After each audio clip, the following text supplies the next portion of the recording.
Lors d'une rencontre avec des chefs d'entreprise et des femmes entrepreneurs, Kamala Harris a déclaré que l'effort d'aide cible les femmes grâce à l'expansion des services Internet, des systèmes de paiement numérique et d'autres mesures au Guatemala, au Honduras et au Salvador. Elle s'est exprimée mardi, la veille de l'ouverture officielle du sommet des Amériques par le président Joe Biden à Los Angeles. Une vision tournée vers l'avenir pour la région nécessite de comprendre que les femmes sont des moteurs de la croissance économique.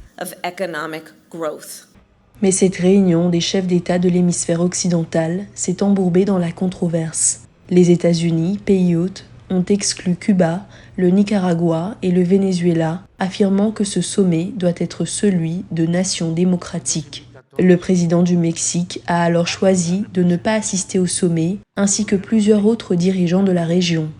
Dans un journal mardi, le ministre mexicain des Affaires étrangères, Marcelo Ebrard, a accusé les États-Unis de faire deux poids, deux mesures, affirmant que Washington traite avec des dirigeants non démocratiques quand il le veut. Mais il a assuré que les deux nations maintiennent le dialogue.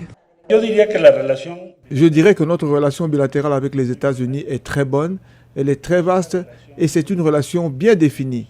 Le président mexicain Andrés Manuel López Obrador a reçu une invitation du président américain Joe Biden pour se rendre à Washington en juillet. Une visite au cours de laquelle il dit que les deux dirigeants discuteront de questions d'intérêt commun, y compris la migration. C'est un problème auquel Kamala Harris a été invitée à répondre. Elle a effectué 2 courts voyages en Amérique latine. Selon Gaspar Rivera Salgado, directeur du Centre d'études mexicaines de UCLA, c'est un bon début, mais il faut plus d'engagement.